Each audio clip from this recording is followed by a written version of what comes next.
ఇండస్ట్రీలోకి రావడం అంటే అనుకున్నంత ఈజీ అయితే కాదు. ఒక సముద్రం ముందు నుంచుంటే ఎలా ఉంటుంది అలా నుంచున్నాను. అంత భయం వేసింది నాకు. మీ ప్రొడ్యూసర్ గారు కమిట్మెంట్ అడుగుతారు, ఇది మీరు వదులుకుంటే మీకు లైఫ్ లేదు. బాగుందండి, నైస్, బాగా చేశారు యాక్టింగ్, మరి ఓకే మాకేంటి మరి హాయ్ అని చెప్తారు, షేక్ హ్యాండ్ ఇస్తారు, ఫస్ట్ ఒక అగ్గిస్తారు. కమిట్మెంట్ ఇస్తే క్యారెక్టర్ ఓకే అవుతుందేమో, మెరుగుతిగా వచ్చి వెళ్ళిపోమ్మా అన్నట్టు అది నేనే అని చెప్పుకుంటారు కదా, అలా చెప్పుకునే అమ్మాయిని కూడా ఇప్పుడు నేనే. ఎక్స్పోజింగ్ చేస్తేనే యాక్టర్స్ అవుతారా? రూమ్లోకి వెళ్ళిన తర్వాత ఇంకా వచ్చేస్తున్నాయి నాకు కళ్ళంట.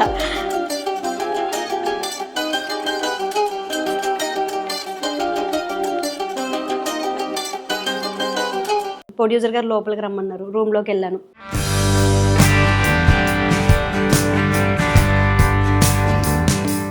హాయ్ సింధు, హాయ్, ఎలా ఉన్నారు? ఇంకో ఇలా ఉన్నా, బాగున్నా. ఓకే, సో మీ బ్యాక్గ్రౌండ్ ఏంటి అండ్ మీ ఫ్యామిలీ బ్యాక్గ్రౌండ్ ఏంటి, ఇండస్ట్రీలోకి అసలు ఎలా వచ్చారు? బ్యాక్గ్రౌండ్ అంటే ఏముంది, అమ్మ నాన్న తమ్ముడు ఫ్యామిలీ ఇది. సో నేను ఇండస్ట్రీకి వచ్చి ఒక 7 years అవుతుంది. 7 years నుంచి ఇంకా మీకు అంటే తెలిసిందే కదా, వన్ బై వన్ ఇట్లా చేసుకుంటూ ఇంక ఇప్పుడు ఇలా మీ ముందుకు వచ్చాను. సో ఫస్ట్ అసలు ఏం స్టార్ట్ చేశారు సింధు? అంటే మూవీసా లేకపోతే సీరియల్సా, ఏం స్టార్ట్ చేశారు? సో ఇంటి పక్క వాళ్ళు వీళ్ళు అంటూ ఉంటారు కదా, నిజంగానే ఇంత బాగున్నావు, నువ్వు కూడా అలా ఇంత గలగలా మాట్లాడుతున్నావు, నువ్వు కూడా అలా యాంకర్ అయిపోవచ్చు కదా, సుమలాగా అని అంటే, నిజమే ఇంత బాగా మాట్లాడుతున్నాను కదా, నిజంగా నేను యాంకర్ ఎందుకు అవ్వకూడదు అని చెప్పి నేను యాంకరింగ్ ఫీల్డ్కి వచ్చాను. ఓకే, సో నేను యాంకరింగ్ ఫీల్డ్కి వచ్చి యాంకరింగ్ నేర్చుకుని తర్వాత నేను యాంకర్గా చేశాను కొన్ని ఛానల్స్లో. ఓకే, ఛానల్స్లో చేసి అండ్ తర్వాత అది వదిలేసి నెక్స్ట్ ఈ యాంకరింగే కాదు మూవీస్లో కూడా వెళ్దామని అనుకున్నా. సో మూవీస్ అంటే కొంచెం అప్పుడు కష్టం అనిపించింది నాకు. సీరియల్స్, ఓకే, సీరియల్స్కి ట్రై చేశాను. అప్పట్లో సావిత్రి సీరియల్, కళ్యాణం కమనీయం అండ్ కళ్యాణ వైభోగం, జీ తెలుగులో కొన్ని ప్రాజెక్టులు చేశాను. అండ్ తర్వాత నెక్స్ట్ జమినీలో అలా వెంకటపురం, వంశగీతం అండ్ అలా చేసుకుంటూ ఇప్పుడు మూవీస్.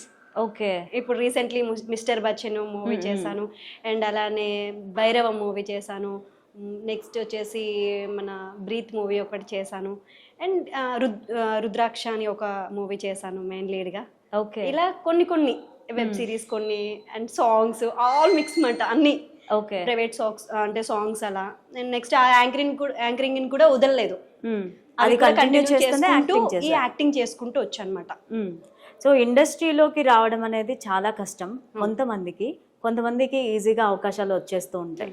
అండ్ మీరు ఎలాంటి స్ట్రగుల్స్ ఫేస్ చేశారు? ఇండస్ట్రీలోకి రావడం అంటే చాలా చాలా చాలా కష్టం అనే చెప్పాలి నేనైతే. ఎందుకంటే అనుకున్నంత ఈజీ అయితే కాదు. మీరు ఎలాంటి కష్టాలు ఫేస్ చేశారు?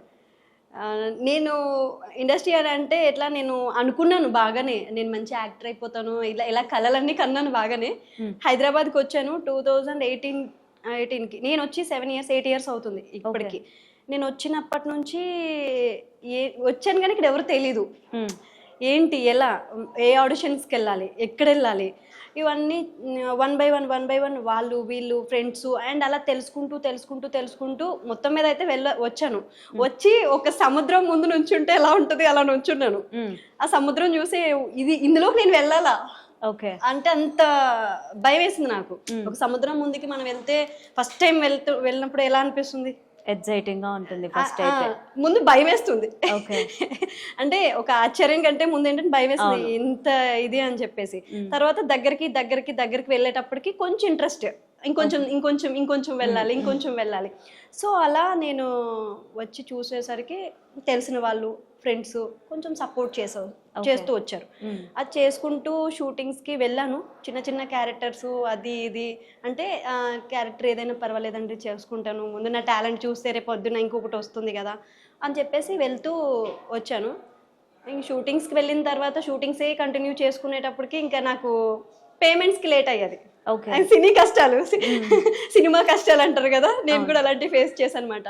పేమెంట్స్ కి లేట్ అవుతూ ఉన్నప్పుడు ఇంకా నా యాంకరింగ్ నాకు దేవుడు మాట, నా వాయిస్ నాకు దేవుడు ఇచ్చిన ఒక గొప్ప వరం మాట. సో నేను యాంకరింగ్ చేసుకుంటూ యాంకరింగ్కి వెళ్తే ఆ యాంకరింగ్లో మన జబర్దస్త్ టీం వచ్చారు ఓకే. అప్పుడు. సో ఆ అండ్ మీరు శ్రీదేవి డ్రామా కంపెనీ ఇవి కూడా కొన్ని చేయడం జరిగింది, కొన్ని ఎపిసోడ్. యా అండి, జబర్దస్త్ చేశాను, శ్రీదేవి డ్రామా కంపెనీ చేశాను. సో నేను అది చేసుకుంటూ ఉన్నప్పుడు జబర్దస్త్లో నాకు అవకాశం ఇచ్చారు. మన ఫస్ట్ జబర్దస్త్లో అవకాశం ఇచ్చిన తర్వాత నేను అందులో చేశాను అనమాట. యాక్టింగ్ చేసేసరికి ఆమె బాగా చేస్తుంది. సో కంటిన్యూగా రా అమ్మ నువ్వు, కంటిన్యూగా రా అంటే సరే అని చెప్పేసి అమ్మయ్య నాకు వచ్చింది అని చెప్పేసి వెళ్ళిన తర్వాత కరెక్ట్గా చేసుకునేటప్పటికి ప్రతిదానికి టర్నింగ్ పాయింట్ అంటారు కదా, ఏదో ఒక టర్నింగ్ పాయింట్ వచ్చేసరికి నాకు బాగుంది, అంత బాగుంది, జబర్దస్త్ కూడా వచ్చింది, చేసుకుంటున్నాను, నలుగురు తెలుస్తున్నాను అని అనుకునేటప్పటికి ఇంటి దగ్గర నుంచి కాల్స్ మాట, నువ్వు ఇలా కొన్ని సిచ్యువేషన్స్ ఉంటాయి కదా, ఫ్యామిలీ ప్రాబ్లమ్స్ అది ఇది. సో అలా అన్నప్పుడు మళ్ళీ ఇంటికి వెళ్ళడం, అక్కడ చూసుకోవడం, మళ్ళీ ఇక్కడికి రావడం, మళ్ళీ షూటింగ్ చేసుకోవడం. కొన్ని రోజులు మళ్ళీ షూటింగ్స్ ఉండేవి కాదు. ఓకే, షూటింగ్స్ ఉండేవి కాదు. అలాంటి మీ పేరెంట్స్ ఎలా సపోర్ట్ చేశారు? ఇండస్ట్రీలోకి వెళ్తున్నా అంటే చాలా మంది పేరెంట్స్ కి భయం ఉంటుంది. అవును. సో మీ పేరెంట్స్ ఎలా సపోర్ట్ చేశారు? యాక్చువల్లీ లావణ్య గారు ఫస్ట్ మన ఒక ఆడపిల్ల ఇండస్ట్రీకి రావాలంటే ఏ పేరెంట్స్ కూడా ఒప్పుకోరు. సో మా తమ్ముడికి అయితే అసలు ఇష్టం ఉండదు నేను ఇలా రావడం అని. మా మమ్మీ మా డాడీ అంటే దాని ఇష్టం, ఇంక చేసుకుని ఇంకేముంది అంటే నేనేమనంటే దేశముదురు ఒక తెలివైన అమ్మాయి అనే ఫీలింగ్ నేనే అందరికీ సృష్టించేస్తాను అన్నట్టు. ఓకే. సో అది ఉంది కదా, ఏమైనా చేసుకో నువ్వు, కానీ ఏది ఉన్నా కూడా జాగ్రత్త. మన తల్లిదండ్రులు చెప్పేది ఏంటంటే ఆడపిల్ల అయినా మగ పిల్లడైనా ఎవరికైనా చెప్పేది ఫస్ట్ వర్డ్ జాగ్రత్త. మనం మంచిగా ఉండాలని కోరుకుంటారు ఎక్కడున్నా. సో నేను వచ్చేసాను. మా అమ్మ మా డాడీ అయితే సపోర్ట్ బాగానే చేశారు, నువ్వు వెళ్ళొద్దు చేయొద్దు అని అనలేదు. కానీ ఇంటి పక్కన వాళ్ళు వీళ్ళు ఉంటారు కదా, అటు వెళ్ళిందంట, అమ్మలక్కలు ఉంటారు కదా, నలుగురు అమ్మలక్కలు, ఇక్కడ తక్కువ కానీ ఊర్లో వాళ్ళు ఉంటారు కదా, పలానా వాసు గారు అమ్మాయి ఇలా వాసు మీ అమ్మాయి ఇలా పంపించారు, అక్కడ ఇండస్ట్రీలో ఎందుకు అవసరమా, ఆడపిల్లని అలా పంపించారు, అది ఇది అని చెప్పేసి కొన్ని మాటలు ఎవరైతే నా గురించి అప్పుడు మాట్లాడారో ఈ రోజు అదే వ్యక్తులు నన్ను టీవీలో చూసి రాత్రి మీ అమ్మాయిని చూసాము బాగా చేసింది సీరియల్, మా పేరెంట్స్ కి చెప్పుకోవడం. సో అలా నాకు కొంచెం నాకు నేనే స్టాండ్ తీసుకోవడం, ఏదొచ్చినా సరే నాకు నేనే నిలబడటం, నాకు నేనే అన్ని ఓపిక్గా, ప్రతిదానికి ఓపిక మాట, ఓపిక్గా చేసుకుంటూ ఇవన్నీ ఇక్కడ వరకు వచ్చాను. సింధు, మీరు సీరియల్స్ చేశారు, మూవీస్ చేస్తున్నారు ఇప్పుడు, అండ్ మీకు తెలిసే ఉంటుంది, అండ్ అమ్మాయిలకి ఇండస్ట్రీలో అంత సేఫ్గానే ఉంటుందా? కాదు అనే చెప్పాలి. ఎందుకంటే ఒక మూవీ ఆడిషన్కి వెళ్తాం, ఒక్కొక్కరు ఓకే అయిపోయింది రేపు చెప్పేస్తామంటాం. ఆశ, మనిషికి ఆశను కల్పించేస్తూ ఉంటారు. మనము ఓకే అయిపోయాం కదా అని నేను పలానా దాంట్లో ఓకే అయిపోయానని చెప్పేసి నేను ఒక ఎగ్జైట్మెంట్గా ఇంటికి వెళ్ళిపోతూ ఉంటాను. 2 days అవుతుంది, 3 days అవుతుంది, కాల్ రాదు. అబ్బా ఏం చెప్తానన్నారు కదండి చెప్పలేదు అని అంటే, యాక్చువల్లీ ఈ క్యారెక్టర్ కోసం చాలా మంది వచ్చారండి, అంటే మీరు కూడా బాగా చేశారు, బాగా ఆడిషన్ ఇచ్చారు, కాకపోతే డైరెక్టర్ గారు కానీ లేకపోతే ఇట్లా ఎవరైనా మిమ్మల్ని ఏదైనా అడిగితే మీరు యాక్సెప్ట్ చేయగలుగుతారా, ఏదైనా మీన్ అని అంటే అలా డైరెక్ట్గా అడిగేస్తా. ఓకే, ఏదైనా మీన్ అని అంటే మీకు తెలిసిందే కదా, ఇండస్ట్రీలో మీరు ఉంటున్నారు కదా, మీకు తెలియదు ఏముంది అంటే ఇండస్ట్రీ అంటే ఒక తప్పు అనేదానికి బయట సృష్టించేశారు. వీళ్ళు ఎవరో కాదు, మన ఇండస్ట్రీ వాళ్ళే సృష్టించారు అని నేను అంటాను. ఎందుకనంటే ఒక్కొక్క డైరెక్ట్ గా అడిగేస్తారు, వాళ్ళకి భయమే ఉండదు, వాళ్ళు పేర్లు అవన్నీ మనం చెప్పలేము. కానీ ఇప్పుడు చాలా మూవీస్ వాళ్ళు ఆడిషన్స్ పెడుతూ ఉంటారు, వెళ్తాం, డైరెక్టర్ ఒక్కొక్కరు అయితే మెసేజ్ చేసేస్తూ ఉంటారు. ఒక ఫోన్ వచ్చిందంటే మెసేజ్, మీ ప్రొఫైల్ పంపించండి, మీకు ఈ పలానా ఆఫీస్ అండ్ మీరు అక్కడికి రావాలి, ఆఫీస్కి వచ్చిన తర్వాత మిమ్మల్ని డైరెక్ట్గా చూస్తారు, మీ ప్రొడ్యూసర్ గారు కమిట్మెంట్ అడుగుతారు. ఓకే, మీకు ఓకేనా, సారీ అండి ఏంటండి ఏంటి మళ్ళీ చెప్పండి ఒకసారి అని అంటే, ఏముందండి అదే మా ప్రొడ్యూసర్ గారు ఇట్లా అడుగుతారు, చాలా మంది అమ్మాయిలు అందరూ ఓకే అయిపోయారు, ఈ క్యారెక్టర్ బాగుంటుంది, మళ్ళీ మీరు వదులుకుంటే మీకు అంటే వాళ్ళు ఎలా అంటే ఇది మీరు వదులుకుంటే మీకు లైఫ్ లేదు, ఆశ చూపిస్తారు, ఇంకా మీకు ఇంకొక ఫర్దర్ గా ఇంకొక లైఫ్ లేదు అనేది చెప్పేస్తూ ఉంటారు. అప్పుడు మనకి ఏమనిపిస్తుంది, అవునా అయితే ఒక ఆలోచన ఇట్లా ఫుల్ స్టాప్ కింద పెట్టేసి వెళ్ళిపోతారు అనమాట, ఫోన్ కట్ చేస్తారు. రియల్ గా ఫోన్ చేసి మీ ఆఫీస్ ఎక్కడ చెప్పు అది అని అడిగేసరికి మా ఆఫీస్ నేను చెప్తాను మీకు దీనికి ఓకేనా, వాడు రియలో తెలియదు, ఫేకో తెలియదు, ఎవడో తెలియదు, కానీ ఇలాంటి మాటలన్నీ కూడా అడుగుతూ ఉంటారు అనమాట. అలా అడిగినప్పుడు ఏమనిపిస్తుంది అంటే, నేను డైరెక్ట్ గా కొన్ని మూవీస్ కూడా వెళ్ళాను, అంటే అదే ఆడిషన్స్కి వెళ్ళాను ఆఫీసెస్కి, బాగుందండి, నైస్, బాగా చేశారు యాక్టింగ్, మరి ఓకే మాకేంటి మరి మంచి క్యారెక్టర్ వస్తుంది మీకు, లైఫ్ సెటిల్ అయిపోద్ది రేపటి నుంచి మీరు చూడండి అంటే ఇన్నాళ్ళు మీరు పడ్డ కష్టాలన్నీ పక్కన ఈ సినిమా చెయ్యండి మీకు ఒక లెవెల్ వస్తుంది, మీకంటూ ఒకటి వచ్చేస్తుంది. కానీ మరి మాకేంటి మాకేంటి అంటే చూడండి పేమెంట్ నేనేం చెప్తాను అని అంటే పేమెంట్ తక్కువ ఇచ్చినా పర్లేదు, కమిట్మెంట్ ఇచ్చి క్యారెక్టర్ అయితే నాకు వద్దండి. టాలెంట్ని చూడాలంటే ఈ రోజుల్లో టాలెంట్ ఎవడు చూస్తున్నాడు అమ్మా, ప్రతి ఒక్కరికి టాలెంట్ ఉంటుంది, టాలెంట్ లేని వాళ్ళు కూడా పెట్టుకుంటాం. అంటే తెలుగు ఇంత బాగా మాట్లాడుతున్నాను కదా, తెలుగు రాకపోయినా పెట్టుకుంటాం. ఇప్పుడు సినీ ఫీల్డ్ లో ఉన్న ఆర్టిస్టులు అందరూ తెలుగు వాళ్ళేనా అంటే తెలుగు అమ్మాయి అంటే సార్ ఎందుకు సార్ మీకు అంత చులకనగా చూస్తారు తెలుగు అమ్మాయి అంటే దేనికి అని కూడా నేను అడిగిన రోజులు ఉన్నాయి కొంతమందిని. అడిగితే ఇప్పుడు నువ్వేం చేసావమ్మా అంటారు. ఏం చేశాను సార్ అంటే వచ్చావు హాయ్ అన్నావు నమస్తే అన్నావు కూర్చున్నావు. ఇప్పుడు వేరే వాళ్ళు వస్తూ ఉంటారు హాయ్ అని చెప్తారు, షేక్ హ్యాండ్ ఇస్తారు, ఫస్ట్ ఒక అగ్గిస్తారు. ఓకే సో మీరు అన్నీ చేయలేరు అంటే తెలుగు అమ్మాయిలు అనేసరికి కొంచెం మీరు ఒక మొహమాటం లేకపోతే భయపడతారు, మీరు ముందుకు రాలేరు, అందుకని మీరు అక్కడే ఉంటారు ఓకే అని చెప్పడం. ఇలా చెప్పేటప్పుడు మనకేమనిపిస్తుంది, అరే నిజంగా ఏమైనా కమిట్మెంట్ ఇస్తే క్యారెక్టర్ ఓకే అవుతుందేమో అని చాలా మంది అమ్మాయిలు వెళ్ళడం. ఆ తర్వాత నేనేంటంటే వెళ్ళిన తర్వాత అక్కడ ఒకవేళ లేకపోతే నెక్స్ట్ క్యారెక్టర్ ఇవ్వకపోతే మనది ఏంటి, మనకి మనం ఎందుకు అవును మన లైఫ్ మనం ఎందుకు పోగొట్టుకోవాలి. బడు అంటే నేను చెప్పాను కదా ఇండస్ట్రీ అంటే సముద్రం, ఎంత దూరం వెళ్ళినా కూడా అందరం ఒకటే వడ్డీకి చేరుతాం అని నా నమ్మకం. అది మనకు తెలిసిన వాళ్ళు ఉండొచ్చు, మనకు తెలియని వాళ్ళు ఉండొచ్చు.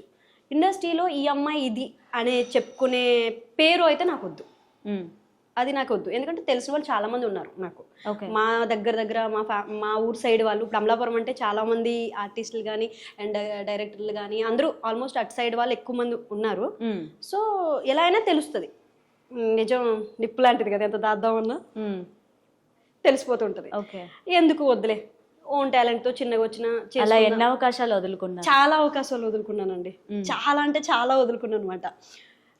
వదులుకున్నా కూడా ఎప్పటికప్పుడు వస్తుందని నమ్మకం, చాలా వదిలేసుకున్నాను. వదులుకుంటామంటే అందరినీ ఇప్పుడు నేను చూసి నా ఫ్రెండ్స్ వాళ్ళు ఉంటారు కదా, నువ్వు అలాగే చేయి నువ్వు అక్కడే ఉంటావు. ఓకే నాతో పాటు వచ్చిన వాళ్ళు కూడా ఈ రోజు ఒక హీరోయిన్ రేంజ్ లో ఉన్నారు, అంటే నాతో పాటు వచ్చిన అమ్మాయిలు కూడా ఒక ఇదిలో ఉన్నారు. కానీ నేను ఇక్కడే ఉన్నాను, ఇప్పటికీ కూడా ఇక్కడే ఉన్నాను. ఇది నేను అని చెప్పుకోవాలన్నమాట. ఏదైనా మూవీస్ లో క్యారెక్టర్ చేస్తే అది అక్కడ అలా వచ్చి మెరుపుతీగా వచ్చి వెళ్ళిపోమ్మా అన్నట్టు అది నేనే అని చెప్పుకుంటారు కదా, అలా చెప్పుకునే అమ్మాయిని కూడా ఇప్పుడు నేనే. అంటే అలాంటి అయినా కూడా నాకు ఆ సాటిస్ఫాక్షన్ బాగుంటుంది. సో వచ్చాయి మూవీస్, వచ్చాయి చాలా మూవీస్ వచ్చాయి, కానీ కొన్ని వద్దు, మన మనస్సాక్షిని చంపుకొని వద్దు. నా టాలెంట్ తోటి ఏదో ఒక రోజు వస్తుంది. సో ఇప్పటి వరకు చేసింది నా టాలెంట్ తోటే. సో అయితే నాకు టాలెంట్ ఉంది, ఈ రోజు కాకపోయినా రేపైనా నేను వెళ్తాను అనే నమ్మకం నాకు నమ్మకం ఎక్కువ, అతి నమ్మకం ఇంకా ఎక్కువ మాట. సో ఆ నమ్మకంతో ఇక్కడ వరకు వచ్చాను. నాకు సపోర్ట్ అంటే ఏం లేదు, ఇండస్ట్రీలో ఏ సపోర్ట్ లేదు నాకు. మూవీకి చాలా గ్యాప్ ఉంటుంది అండ్ ఆడిషన్స్ ప్రతి దానికి వెళ్లాల్సి వస్తుంది, వాళ్ళు ఇచ్చే రెమ్యూనరేషన్ కూడా లేట్ అవుతుందని చెప్పారు. సో మీరు ఎలా సర్వైవల్ అవుతున్నారు, ఏం చేస్తూ ఉంటారు నార్మల్గా? యాక్చువల్లీ ఇప్పుడు నేను రూమ్ ఉంటే రూమ్ రెంట్స్కి అన్నిటికీ మనకు కావాలి కదా. ఒక ఆడిషన్కి వెళ్ళినా ఒక కొత్త డ్రెస్ కావాలి. ఇప్పుడు నేను యాంకరింగ్ వెళ్తే ఇందులో వేసింది అందులో వేయొద్దు, సీరియల్స్ అందులో వేసింది ఇందులో వేయకూడదు. నాకు వాళ్ళు ఇచ్చింది కాస్ట్యూమ్స్కి సరిపోతాయి అన్నమాట. నా రూమ్ అంతా ఏం సంపాదించామంటే కొన్ని అవార్డ్స్ బట్టలు అవే సంపాదించుకున్నాను. కాకపోతే ఎందుకు ఎలా రన్ చేస్తున్నానంటే నా వాయిస్ ఇదే, నా ఫేస్ కంటే కూడా నా వాయిస్. నేను యాంకరింగ్ ఈవెంట్స్, ఫుల్ ఈవెంట్స్ ఉంటాయి నాకు, నేను యాంకరింగ్ చేస్తూ ఉంటాను కదా. ఇప్పుడు మాల్స్ ఓపెనింగ్ కానివ్వండి, అండ్ నెక్స్ట్ మన జబర్దస్త్ టీమ్కి అవుట్ సైడ్ ఈవెంట్స్, ఏదైనా మ్యారేజ్ ఈవెంట్స్, పుట్టినరోజు, పెళ్లి రోజు, ఎనీ ఏది వచ్చినా సరే నేను వెళ్ళిపోయి యాంకరింగ్ చేసుకుంటాను. ఆ డబ్బులతోటి నేను అటు రన్ చేసుకుంటూ ఉంటాను. ఆ ఈవెంట్స్ కూడా కొన్ని సీజన్స్ లో ఉండవు, పెళ్ళిళ్ళు అవన్నీ ఉండవు, షూటింగ్స్ కూడా కొన్ని ఇదిలో ఉండవు. నేను ఇంటికి ఫోన్ చేయడం, నేను నా వల్ల కాదు, నేను అవ్వలేనేమో, నాకు ఇబ్బంది అవుతుంది, నేను వచ్చేస్తాను అని చెప్పేసి డిసప్పాయింట్ అయిపోవడం నేను ప్రతిసారి. ఇప్పుడు మా మామయ్య వాళ్ళు కానీ సరే అమ్మా ఏముందిలే, కొంచెం ఇప్పటివరకు ట్రై చేసావు కదా ఇంకొంచెం ట్రై చేయి, ఏముంది అందరికీ ఇప్పుడు పెద్ద వాళ్ళే ఇచ్చేస్తున్నారు. ఏదైనా అంటే మా వాళ్ళు చెప్పేది ఏంటంటే పవర్ స్టార్ పవన్ కళ్యాణ్ గారు లాంటి వాళ్ళకే ఫెయిల్యూర్ అనేది వచ్చింది. ఒక 5 సంవత్సరాలు ఆయన కష్టపడితే నెక్స్ట్ ఈ రోజు ఒక డిప్యూటీ సీఎం గారులా నిలబడ్డారు.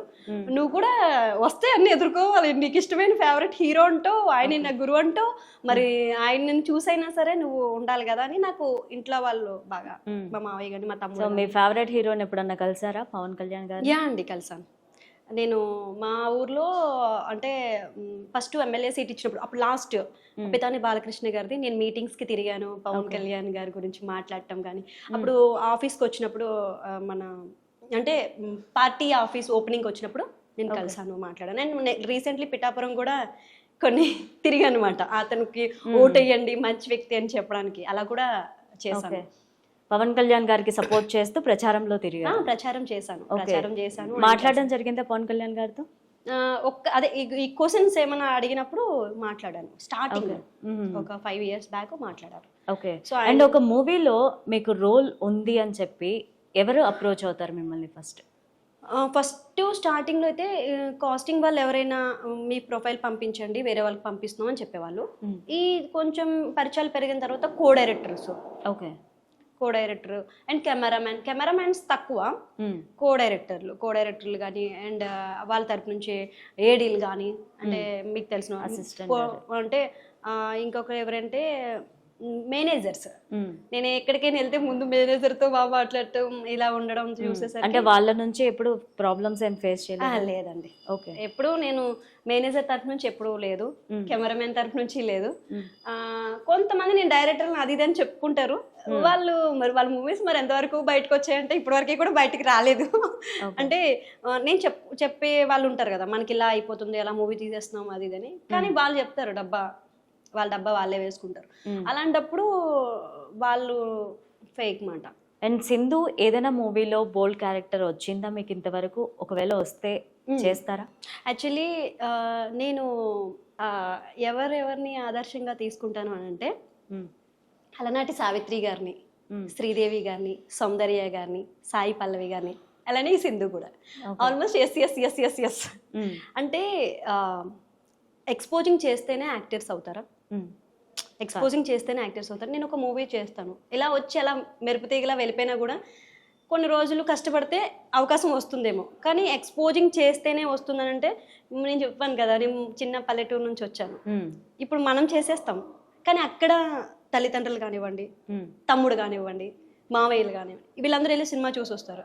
అరే మీ అక్క భలే చేసింది అని వాళ్ళ ముందు మా తమ్ముడు వాళ్ళు, మా ఫ్యామిలీ నన్ను ఇంత దూరం పంపించారు కదా, వాళ్ళు తలదించుకోవద్దు. సో అలాంటి క్యారెక్టర్స్ చాలా వచ్చినాయి నాకు. ఓకే. అలాంటివి వచ్చినాయి. ఎక్స్పోజింగ్ చేయాలి, అండ్ కొంచెం రొమాంటిక్ సీన్స్ ఉంటాయి, అవి చేయాలి. లిప్ లాక్ సీన్స్, ముద్దు పెట్టే సీన్స్, ఇవన్నీ కూడా ఇప్పటివరకు నేను చేయను కూడా. అండ్ నేను ఒక మూవీ, పెద్ద డైరెక్టర్ నన్ను ఒకళ్ళు అప్రోచ్ అయ్యారు, అండ్ పెద్ద హీరో మూవీ అది, అండ్ నేను అందులో యాడ్ చేయడం జరిగింది. ఒక 1 week షూట్కి వెళ్ళిన తర్వాత వాళ్ళ అప్రోచ్ డిఫరెంట్గా అనిపించింది నాకు. నేను తర్వాత ఇది మనకి వర్కౌట్ అవ్వదులే అని లైట్ తీసుకున్నాను. అండ్ ఆ నెక్స్ట్ డే నుంచి నా షెడ్యూల్ లేదు అందులో. అండ్ మీకు ఎప్పుడన్నా అలాంటివి ఫేస్ చేశారా? అలాంటి సిచ్యువేషన్ ఏదైనా? చేశానండి. కొన్ని షోస్కి వెళ్ళాను, ఆ షోస్ పేర్లు ఎందుకు కానీ నేను వెళ్ళాను. అక్కడ కొంతమంది మేనేజర్లు వాళ్ళు చెప్పినట్టు మనం వినలేదని చెప్పేసి నన్ను ఆపేశారు. ఓకే.